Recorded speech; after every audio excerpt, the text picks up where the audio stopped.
now move to our next speaker, who's Dr. Advay Aundhekar, founder of Doxy. And he's going to grapple with a very, very, a vexing question, which, as Karthik also pointed out earlier, has been around for quite some time with different organizations grappling with it. But the question posed to Dr. Advay Aundhekar, is whether Indian employers or uh, general corporates as a group, whether they care about mental health of their employees or should they be caring more about mental health of their employees. So to understand this aspect, I would now request Dr. Advay to take the stage. Advay, over to you. Your time starts now. Thank you so much, Sachin, for having me here and organizing this event. I loved the talks that you guys gave before this. Just coming off what Karthik said, right? Why did some companies in the past, for example, fail in the mental health space, right? One big part, for example, is uh, stigma. But the absolutely bigger aspect in mental health, and this is a problem that the space of mental health has been grappling with for a long period of time, which ties into our question is something wrong with me, right? People don't understand that having stress or having anxiety or having any sort of mental issue is very different from physical health, right? To everyone, no, you don't have a problem saying, do you have a fever? Yeah, I have a fever. I've got COVID, I've got this, I've got that. But very few people actually have the ability to come out and say that I have a particular disease because they think that no, there's nothing wrong with me. There's no symptom of depression or anxiety, right? It's all in the mind, people keep saying. So today, in the 10 minutes that I have, I just want you guys to take away something away from this webinar. So, one of our tools is a product called Mindscreen. Mindscreen is a 7-minute analytical tool that you could just scan a QR code, or I'm going to put a link in the chat. It's a small questionnaire that you can just open, answer a few questions, and check it out for yourselves. Do you have anxiety? Do you have stress? Do you have depression? These are clinically validated scales, right? Which would give you with more than 90%, it would tell you what your anxiety or depression levels are. Coming to the main question, which is, should an Indian employer care about their employees' mental health? Let me start by what an Indian employer or any employer around the world's existing philosophy is, right? The first thing, in my experience, that I've felt when speaking to employers is, why should I do this in my company? Everybody is okay. Everybody is happy. Trust me. Depression to baki companies mein hota hai. My company is completely fine. You know, and the main question over here that I want to tell some potential employers is, आपको कैसे पता?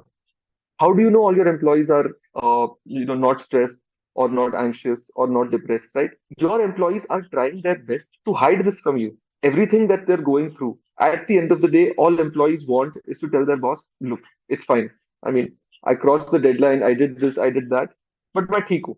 I'm fine, right? The next question becomes, should you proactively, you know, even care about your employees' mental health, right? I mean, after all, you're an employer, you've got your own bottom line to worry about.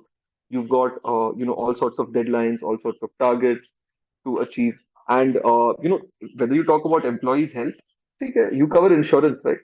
Insurance covers essentially all of their physical health. So should you even care about mental health, right?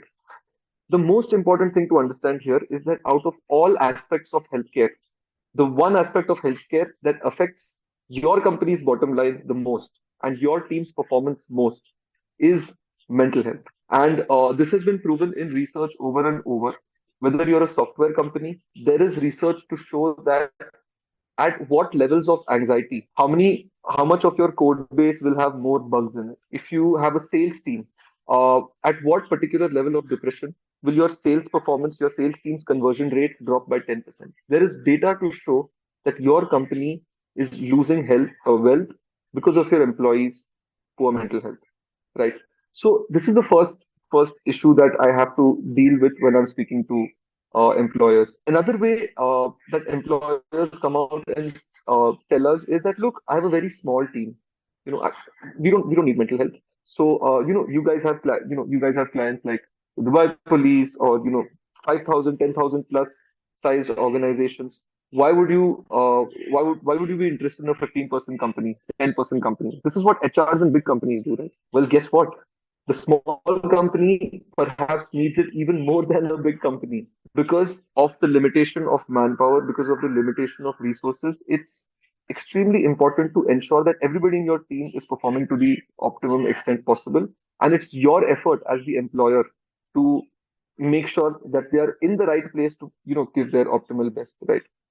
The third most important comment that I've heard from employers is why workplace, right? Mental health is like a health issue. So why don't employees, like, I don't give my employees break time to go and have a diabetic meal or to exercise for 30 minutes. They do it on their own period of time, right? Why should we do it here? Well, the reason that mental health needs to be tackled at the workplace is 90% of almost all stresses and anxieties in a person's life arises due to issues from the workplace.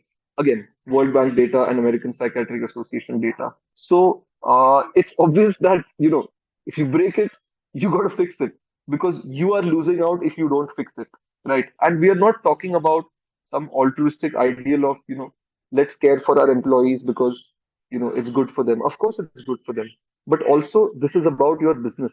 This is about incorporating mental health and performance as a KPI in your business. And I'm so sorry to come across as I. This is not at all a negative comment.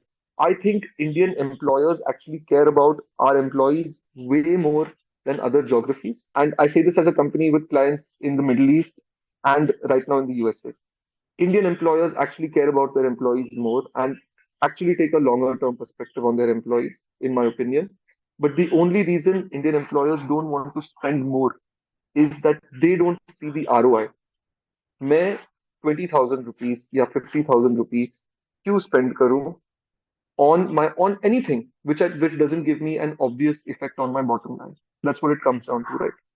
So we found that one way to tackle it is to have industry leading productivity loss estimate metrics. In other words, how do you tell a company that, look, if you have 500 people in your company and 50 of them are depressed, these 50 employees are costing your company 2.5 lakh rupees per annum. Don't you think you should spend 50,000 to improve them? uh, Another thing companies grapple with is, we have mental health coverage. We used to have mental health coverage for 2 months, unlimited psychologist and psychiatrist consultations, and nobody used it, right? The biggest challenge of delivering mental health at the workplace is employees think their data is going to be seen by their boss. And the last thing an employee wants is for their boss to know how stressed or how depressed or how anxious it is. So it's extremely important when you're solving for employee mental health to account for anonymization and data security. That is the only way you will get employees to actually fill out their actual responses. And we have engagement rates almost 3 times higher than other employee health engagement questionnaires. And the reason we do this is by ensuring complete anonymization to the tech stack. For instance, you would be filling out, if some of you are filling out these questionnaires, right? At the end of my session, I'll just take 2 minutes and show you guys group analytics. So out of the 20, 25, 30 of us who are here, whoever's filled it, we would be in real time deriving anonymized analytics and showing everybody how many of us over here are depressed, are moderately depressed, mildly depressed, severely depressed, according to our age group, according to our gender group, but without revealing our identity. There is no way in the analytics for the identity to come out. So we've seen that if you have to solve a problem as massive, and after COVID, it's reaching like a tipping point. Everybody today cares about mental health, right? Unlike 2016, 2017. But the way to tackle it is not at home, is not in a consumer facing way. The way to tackle it is by hitting the workplace. And the reason you should hit the workplace is because employers, it's your wallet that's leaking money. That's it. Thank you so much, Advay, for the very articulate, session that you conducted. And knowing your passion for this space, wasn't expecting anything different. You're absolutely right that it's imperative for employers to kind of take this more seriously than they should. And it was an interesting fact that you shared that Indian employers actually care more about which I'm sure is going to be a music to the ears for a lot of chief human resource officers of a lot of organizations in this country. A very interesting perspective. And it is very clear that modern organizations and startups represent modern organizations need to be using these tools, and for that matter, even corporates, entrenched in years of legacy, should be adopting these tools when they are dealing with younger generations, with newer generations, and modern practices. So, thank you so much for taking us through this.